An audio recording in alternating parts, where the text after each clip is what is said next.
All right, guys, so this is part two of the historical context of the Holocaust, and we had just asked the question, why were the Jews targeted and so easily targeted by Hitler and the Nazis going into what would eventually become the Holocaust itself? Why the Jews? And truthfully, we kind of have to start with this little depiction that, the Jews killed Jesus. They were, if you go back to the story of Pontius Pilate, who was a Roman, but he gave, the Jews the choice of who to set free that day before, of the crucifixion. The Jews were the ones who decided to set some murderer free instead of Jesus Christ. And Christians didn't really love that, especially once the Jews started calling themselves God's chosen. Keep in mind that this egotism, this arrogance, even choosing a different day of the week as the holy day, because Jews didn't take Sunday, Jews take Saturday as God's holy day. And they kept talking about themselves in these terms as God's chosen people. We are meant to suffer so that we can prove to God how we are the greatest. Sort of like that. It's almost a nationalism, but it's more about religious identity. It's about they are these people designed and meant to suffer to prove to God that they love Him as He loves them. That is sort of the Jewish mentality. They are meant to suffer, and the Christians unfortunately, sort of embraced that and decided to challenge it. So, what we're going to see is that they take that mentality and they turn the Jews into this villainous character, not just in movies and in theater, but if you notice, they call them the traitors. The Jews were viewed as the ones who were the bad people. And we're going to see that in some of these images and some of the propaganda that's circulating around Nazi Germany, or just Germany at that point. It's not even Nazi Germany yet. It's, political cartoonists like this one claiming that the Jews are literally trying to take over the world. They're trying to wrap their oily, octopusy, gross-looking fingers and tentacles around the world. And notice here, it's definitely a Jew because we have the Star of David. That's one of the things we can use to identify it. The other thing would typically be to look at the the nose and just recognize that the way they were taught in school and teaching their children was to look at the Jewish six, right? So, and that would be the nose. Here's your nostril, right? Here's the bridge of the nose. The Jewish six, in this case, it's sort of going this direction. And they were teaching people to look for big noses, right? The eyeball would be up here. And I don't know what happened there, but forehead, hair, ear, right? The Jewish six going down here to probably a villainous mustache, and then a mouth, and then a chin, probably with a terrible goatee on the bottom. Anyway, that's what we're seeing, and that was how they were taught to recognize Jews. It's terrifying but true. So then we go on and we say, they would say, even the great William Shakespeare himself thought the Jew was bad. And they would point to this, which was an actor portraying Shylock, one of Shakespeare's villains, in the play The Merchant of Venice. And he was a Jewish moneylender who lends the main character, who is a Christian, some money. The problem is that the main Christian character cannot pay back the loan, and so Shylock demands a pound of flesh. Literally, he demands that he cut a pound of flesh from the Christian character's body as penalty. And it's just the whole point of Shylock is a villain, not because he's a Jew, but because he is a villainous person. And this is actually one of those places where Shakespeare is sort of trying to show you that. If you look down here, this is the most famous line from the play, "If you prick us, do we not bleed?" And what he's actually saying is that we are the same. We are not just Jews and Christians. We are just people. But the Germans, especially the Nazis, the rising power of Nazis, didn't see it that way. They just saw, hey, look, he's a Jew. He's a bad guy. Must be because he's a Jew. And they used that, and they moved on with that. Here is one of the things that they talked about. They tried to, again, spread propaganda in different ways. This was a pamphlet distributed, they claimed, by the learned elders of Zion.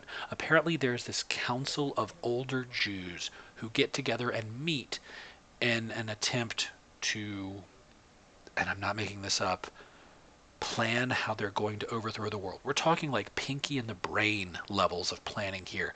And look at their artwork. Would this really be how you would depict yourself and your people? Like, is that what you would do? Would you give yourself this kind of a face and a nose? Look at that. Look at that nose. It's insane. It's absolutely insane. So, but people believed it because people wanted to believe it. That's the worst part of all. People wanted to believe it. They wanted to believe that the Jews were this awful snake wrapping themselves around the world, around Europe. They wanted to believe it. And that's not just disheartening, it's the truth. So people like our dear Henry Ford, for example, believed it.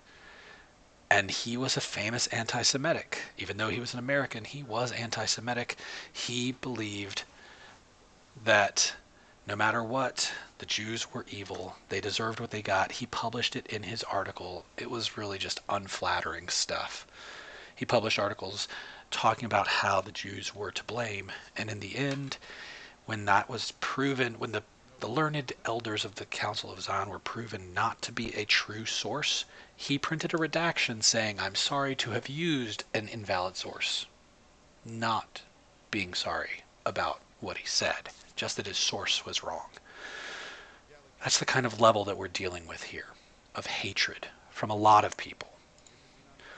Now, we're going to get into some historically accurate events here. We're going to talk briefly about Karl Lueger. He was the mayor of Vienna in the years you can see here.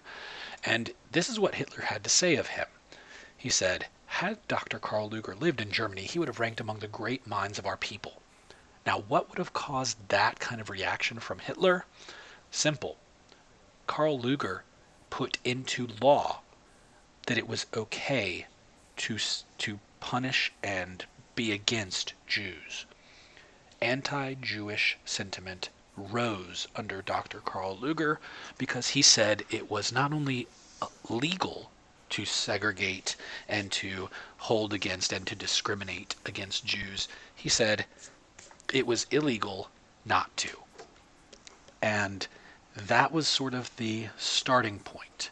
When people saw that Lueger not only encouraged it, but was getting away with it because he was the mayor and he was getting very popular opinions from it, Hitler sort of took a note. And he would eventually incorporate that, specifically starting with the Beer Hall Putsch of 1923. Now, this is the modern day location of the Beer Hall Putsch. Yes, it is a Hard Rock Cafe today, but that's okay.